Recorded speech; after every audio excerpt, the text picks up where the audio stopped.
और अब एक बड़ी खबर इस वक्त आपको बता दें, महायुद्ध से जुड़ी हुई ये बड़ी खबर है। श्रीलंका के तट पर ईरानी जहाज पर जोरदार हमला हुआ है। यूएस सबमरीन ने ईरानी जहाज को निशाना बनाया। हमले के बाद 101 लोग लापता हैं, जबकि 78 लोगों के घायल होने की खबर है। आपको बता दें कि इस हमले का मतलब यहां पर यह है साफ कि युद्ध अब भारत के बेहद करीब तक पहुंच गया है। तो श्रीलंका के तट पर ईरान का जहाज जिस पर अटैक किया गया, यूएस सबमरीन ने ईरानी जहाज को निशाना बनाया है और इस हमले के बाद 101 लोगों के लापता होने की खबर है, जबकि 78 लोगों के घायल होने की भी जानकारी मिल रही है। इस खबर पर हमारे साथ नीरज राजपूत जुड़ गए। नीरज, पहले जानकारी दीजिए और क्या अपडेट है इस पर? देखिए शिरीन, ये जो जंगी जहाज है ईरान का, ये दरअसल भारत आया था पिछले महीने। भारत में विशाखापट्टनम में एक बड़ी एक्सरसाइज थी, उसके बाद ये लौट रहा था श्रीलंका से अपने देश लौट रहा था। उसी वक्त जो श्रीलंका का पोर्ट है गैले, उसके पास में इस जहाज में बड़ा धमाका होता है और धमाके के साथ ये डूब जाता है।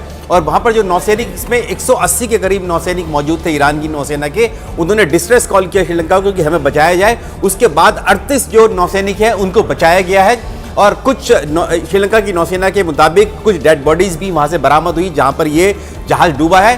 करीब 100 जो नौसैनिक हैं वो अभी भी लापता है, जैसे आपने बताया है। तो ये एक बड़ी खबर है कि अमेरिका और ईरान के बीच जो जंग है वो ठीक हिंद महासागर में भारत के बेहद करीब पहुंच चुकी है। बिल्कुल, आप रहिए मेरे साथ। एक और बड़ी खबर महायुद्ध से ही जुड़ी हुई इजरायल के खेमे से आ रही है। इजरायल डिफेंस फोर्स ने, आईडीएफ ने यह बड़ा दावा किया है। आईडीएफ के मुताबिक ईरान के खिलाफ उसके हमले अभी जारी रहेंगे और ऐसा कम से कम 2 हफ्ते तक होने का अनुमान आईडीएफ को है।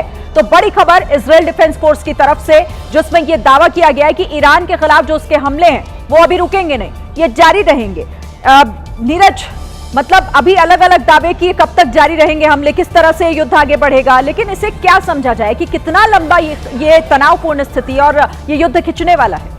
बिल्कुल, देखिए अमेरिकी राष्ट्रपति डोनाल्ड ट्रंप ने 4 से 5 हफ्ते का टाइम दिया था, लेकिन इजराइल की डिफेंस फोर्सेस 2 हफ्ते कह रही हैं, क्योंकि तेहरान में पूरी पॉलिटिकल और मिलिट्री लीडरशिप खत्म करने के बावजूद जो है वो जो ईरान की जो सेना है, चाहे IRGC है, वो अपने हमले जारी रखे हुई है। और साथ ही हम देख रहे हैं कि यूएस बेसिस पर अटैक हो रहे हैं और जो स्ट्रेट ऑफ हॉर्मुज़ में भी जो ऑयल टैंकर्स हैं उन पर जो ईरानी नौसेना जो हमला कर रही है। ऐसे में ये लगता है कि इजराइल को भी ये लगता है कि अभी पूरी तरह से घुटने पर लाने के लिए ईरान को 2 हफ्ते की जरूरत पड़ेगी। हम लोग देख ही रहे हैं कि तेहरान सहित पूरे ईरान में इस वक्त जो है एरियल अटैक इजराइल के चल रहे हैं। देखना होगा कि आखिर ये युद्ध किस दिशा में आगे बढ़ेगा और कहां तक जाएगा। आप रहिएगा हमारे साथ नीरज, आगे भी आपसे बात करेंगे। लेकिन इजराइल और अमेरिका के साथ जारी इस तनाव के बीच ईरान में सत्ता का नया अध्याय शुरू हो गया है।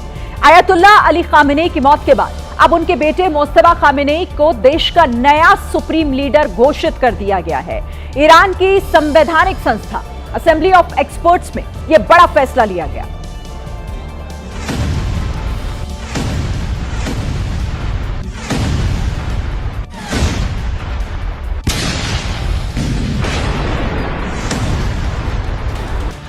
मुश्तबा खामनेई को सर्वोच्च नेता चुनने का फैसला ईरान की ताकतवर सैन्य संस्था इस्लामिक रेवोल्यूशनरी गार्ड कॉर्पस यानी IRGC के भारी दबाव के बीच लिया गया।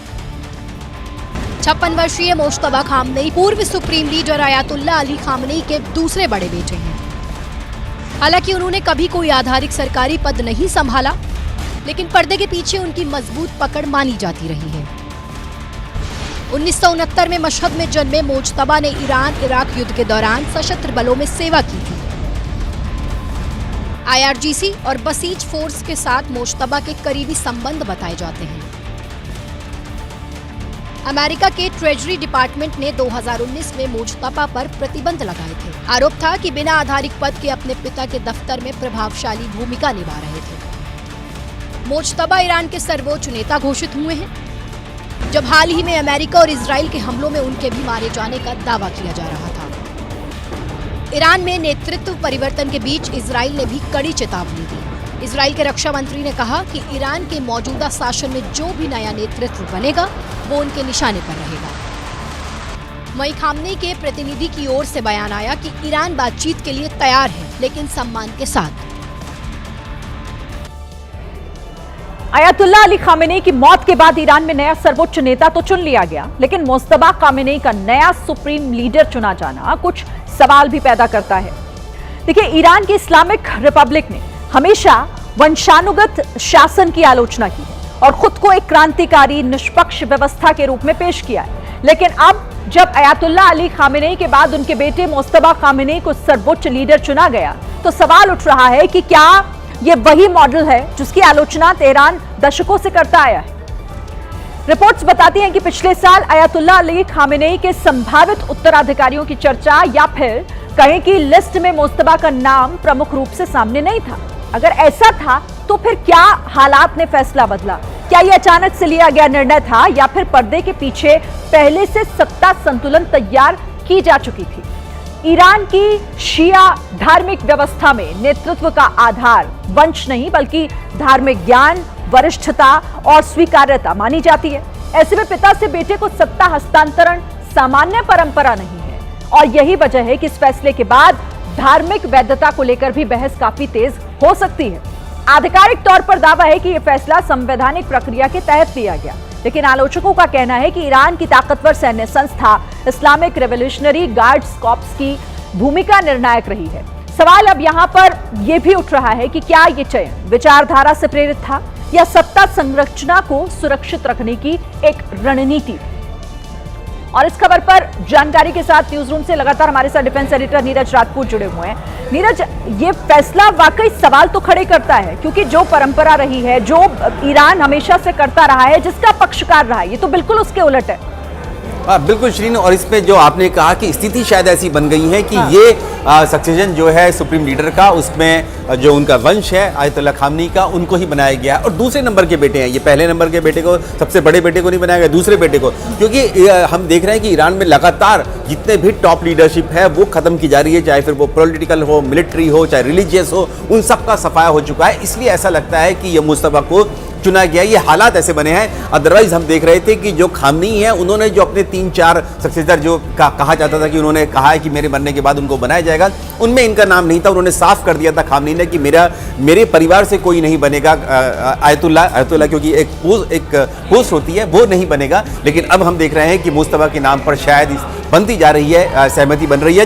वो इसलिए भी हो सकता है क्योंकि मुस्तफा जो है IRGC, जो कि सबसे कुख्यात और घातक मिलिट्री फॉर्मेशन है, यूनिट है ईरान की, उसका काफी सपोर्ट रहा है, इनका काफी दखल उसमें रहा है कुछ फोर्सेस में, इस वजह से शायद उनको बनाया गया। ठीक है नीरज, रहिएगा आप हमारे साथ। देखिए, आज बात हम कर रहे हैं भारत की, जहां रंगों से होली खेली गई, तो ईरान में बारूदों की होली खेली जा रही है।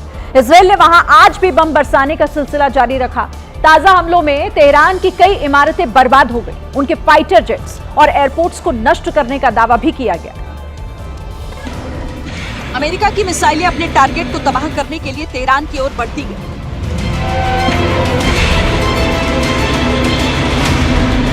फिर उन मिसाइलों ने ईरान के उत्तरी इलाके को अपनी चपेट में लिया।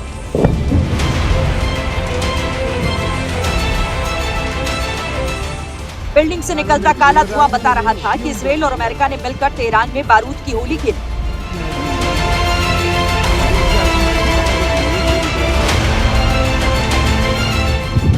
अमेरिका पानी से मिसाइलें दागकर ईरान के शहरों को जला रहा है। जिन मिसाइलों का वीडियो अभी आपने देखा, उन्होंने ईरान के मोबाइल लॉन्चर्स को बर्बाद करने का काम किया। जलते ईरान की बड़ी पिक्चर ईरान के मेहराबाद एयरपोर्ट पर भी देखने को मिली। वहां अमेरिका और इजरायल के हमले के बाद एक बड़ा इलाका आग की चपेट में था। उधर ईरान में अगला लीडर चुनने वाली असेंबली ऑफ एक्सपर्ट्स की बिल्डिंग को ही इजरायल ने उड़ा दिया।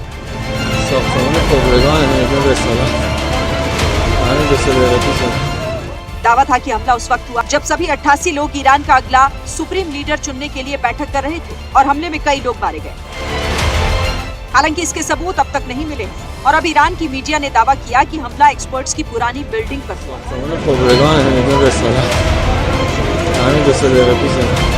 वहीं पहली बार आसमान में ईरान और इजरायल आमने सामने आए। इजरायल की एयरफोर्स ने कहा कि उसने ईरान के याक 130 फाइटर जेट को मार गिराया। इस जंग में ये पहली बार था जब आसमान में 2 फाइटर जेट्स की लड़ाई हुई।